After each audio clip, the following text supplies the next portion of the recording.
संगमनेरमधील वडगाव पाण येथे एका 6वीत शिकणाऱ्या मुलीवर ऍसिड हल्ला झाला। या घटनेचे पडसाद बुधवारी विधानसभेतही उमटले। विरोधकांनी हा विषय उचलून धरला। नगर पोलिसांच्या कार्यक्षमतेवर प्रश्नचिन्ह उपस्थित करण्यात आले। काँग्रेसने पोलिसांवर स्थगन प्रस्तावही मांडला। त्यानंतर सरकारतर्फे पालकमंत्री राधाकृष्ण विखे पाटील यांनी या मुलीच्या उपचाराचा सगळा खर्च सरकार करेल असा शब्द दिला। या मुलीवर प्लास्टिक सर्जरीही करावी लागणार आहे, त्यामुळे तिच्यावर कदाचित मुंबईतही उपचार करावे लागणार आहेत। परंतु या सगळ्या प्रकारानंतर अहिल्यानगर पोलिसांच्या कार्यक्षमतेवर मात्र बट्टा लागला। नगर पोलीस नेमकं करतात काय असा सवाल आता उपस्थित होऊ लागलाय। नेमकं काय चाललंय नगर जिल्ह्यात, हाच विषय आज आपण समजून घेऊयात। नमस्कार, मी अद्वैता आणि आपण पाहत आहात अहिल्यानगर लाईव्ह 24, नगरी घडामोडींचं परफेक्ट अनालिसिस। नेवासा तालुक्यातील एक कुटुंब घरातील कर्त्या पुरुषाचे निधन झाल्यानंतर मामाच्या गावी वडगाव पाण येथे राहायला गेले। आई, मुलगी व मुलगा असे हे त्रिकोणी कुटुंब वडगाव पाण येथे त्यांच्या मामाच्या गावी मोलमजुरी करून पोट भरते। पीडित मुलगी ही इयत्ता 6वीत शिकते। ती रोज 2 किलोमीटर सायकलने प्रवास करते।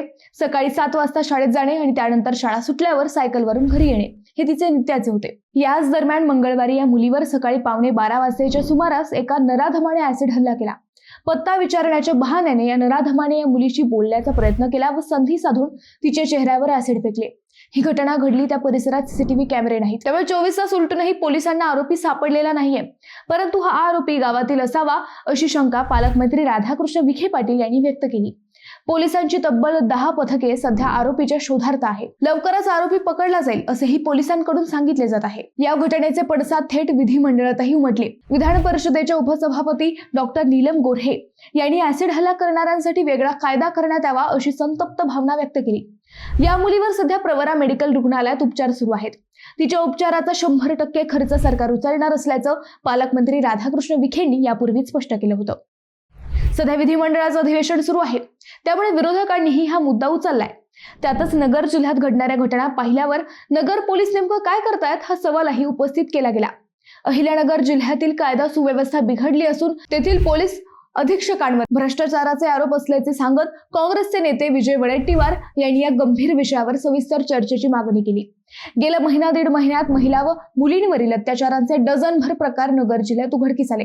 राहुरीतील लव्ह जिहाद प्रकरण, श्रीगोंद्यातील लव्ह जिहाद प्रकरण, संगमनेरमधील एकतर्फी प्रेमातून विद्यार्थींवर हल्ल्याचे प्रकरण, श्रीरामपूर येथील नराधम शिक्षकाचे प्रकरण, पारनेर येथील सख्या बहिणीवरील अत्याचार प्रकरण, पारनेरमधील महाराजांच्या लैंगिक अत्याचाराचे प्रकरण, संगमनेरमधील नराधम शिक्षकाचे अल्पवयीन मुलीवरील अत्याचार प्रकरण ही सगळी प्रकरणे गेल्या महिनाभरात घडलेली आहेत। तब्बल डझनभर प्रकरणांनी पालकांमध्ये भीतीचे वातावरण पसरले आहे। एकीकडे मुलींना लव्ह जिहाद सारख्या प्रकरणात अडकवायचे नीच प्रकार उघडकीस येत असताना शाळेतील शिक्षकांपासूनही मुली सुरक्षित नसल्याचे दिसत आहे। त्यात संगमनेरमध्ये इयत्ता 6वीच्या विद्यार्थिनीवर ऍसिड हल्ला झाल्याने पालकांच्या काळजाचा ठोका चुकला आहे। नगरमध्ये एखाद्या खमके अधिकारी असावा अशी मागणी आता जोर धरू लागली आहे। मित्रांनो, तुम्हाला या विषयावर नेमके काय वाटते हे आम्हाला कमेंट करून नक्की कळवा। शिवाय व्हिडिओ आवडला असेल तर चॅनलला सबस्क्राईब करून व्हिडिओला लाईक करायला विसरू नका। पुन्हा भेटू नव्या विषयावर, तोपर्यंत धन्यवाद।